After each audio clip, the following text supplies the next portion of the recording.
Hi everybody, the video today is all about getting your dog to not pull on lead simply because you are cool to hang out with. Let's get into it. Welcome to Canine IQ Dog Obedience and Behaviour Modification. I'm Claude Bertoni. Thank you for coming back. If you're a regular visitor to the YouTube site, thank you for your support. It's really appreciated. If you're a new visitor to the site, I hope you find it interesting. And if you do, remember, hit the subscribe button, but more importantly, hit the notification bell. That way you get to stay in touch with all the new posts and videos that I put up in the future. Have you noticed how the whole process of walking the dog or taking the dog for a walk has become incredibly complicated? We're basically stuck with two extremes. The first extreme is where the dog is pulling like a freight train on lead, trying to get to every single distraction on a walk. And it's often to the detriment of the walk and the relationship that you've got with your dog. And the whole walk becomes an absolute pain. The other extreme is that dog trainers these days are trying to get people to walk their dogs to the heel, which is an old-fashioned contorted position where the dogs are hardwired to your left leg. There's zero flexibility, and it's a great position if you want to do competitive obedience, but it's absolutely lousy if you want to take your dog for a long walk. Wouldn't it be lovely if you had an opportunity where you could actually teach your dog that there's a better way, and that's simply just relaxing, coming for a walk with me, and enjoying the walk because I'm a cool person to hang out with and I'm an important thing in your life, and walking with me should be all about fun. That's the way that I like to approach loose lead walking.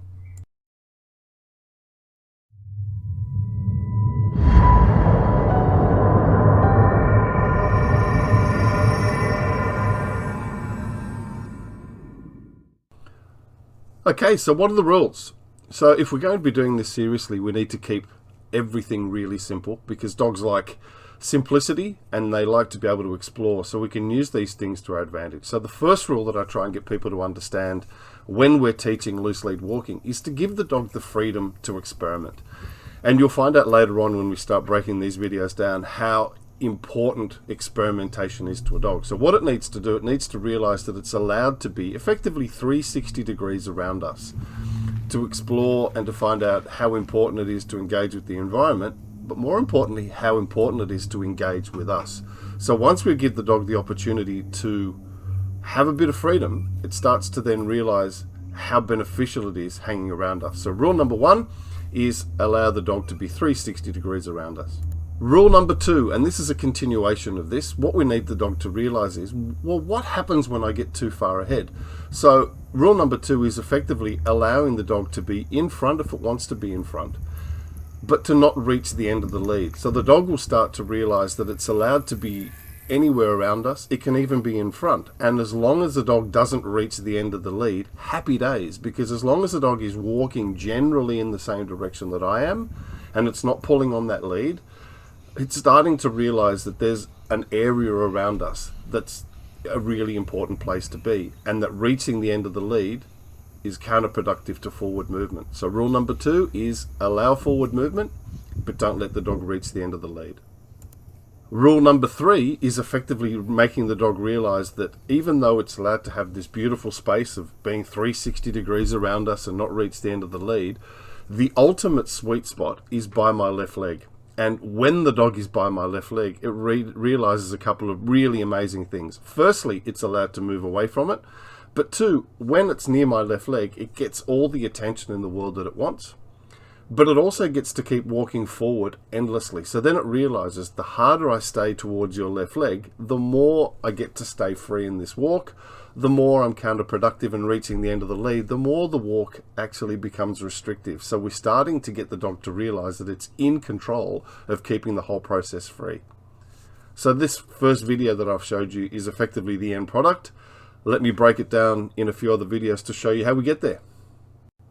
Step one is just about setting up who goes where. So what's going to happen, I'm going to say the word free, I'm going to walk. If he's walking nicely by my left leg and matching my speed, I'm going to pat him.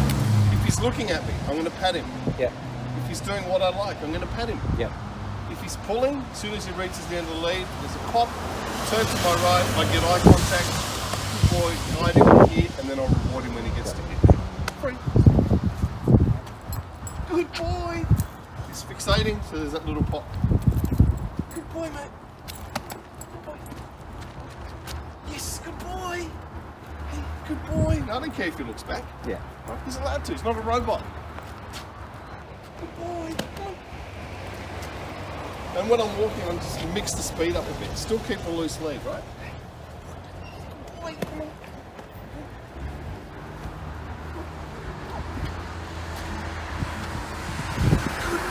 Yeah, that's what I want.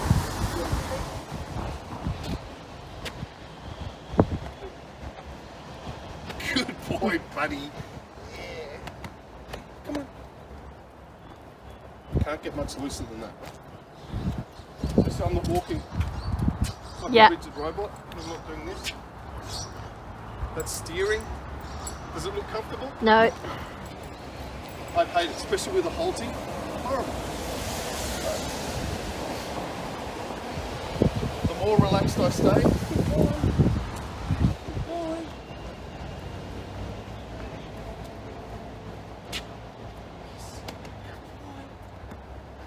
The more relaxed he stays.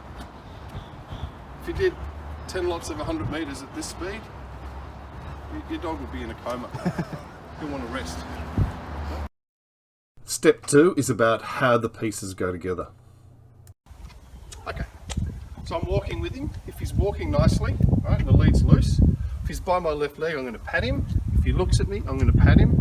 If he slows down when I do, I pat him. If he speeds up when I speed up, I pat him. Okay. If he reaches the end of the lead, pop. But when I'm turning, if he makes eye contact, good boy, I'm giving him somewhere to aim at. And when he gets by my left leg, I'm going to pat him.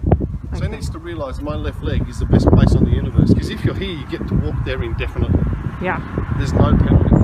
Free. Good boy. So I'm rewarding him. Good boy. Yes. Good boy. Yes. Good boy. And then we change spaces at the end of the lead. Good boy.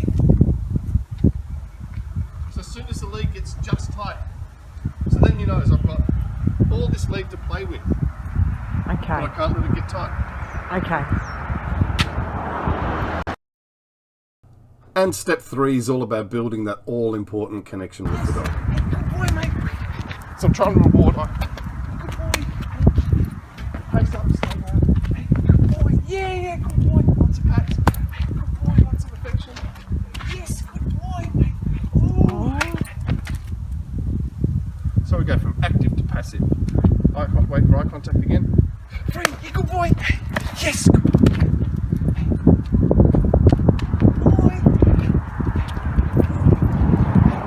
Yes. He's prancing. He's like. Yeah, it's beautiful, honey. Yeah, good boy, Free. Hey. Good boy. Good boy. Yeah, good boy. Thank you for making it to the end of the video. I hope you found it informative. As always, if you have any questions on any of the content, by all means leave me a comment and I'll get back to you. Also, if there are any particular subjects that you might want me to make a video about, please drop me a comment and I'll see if I can make one for you. Thanks again.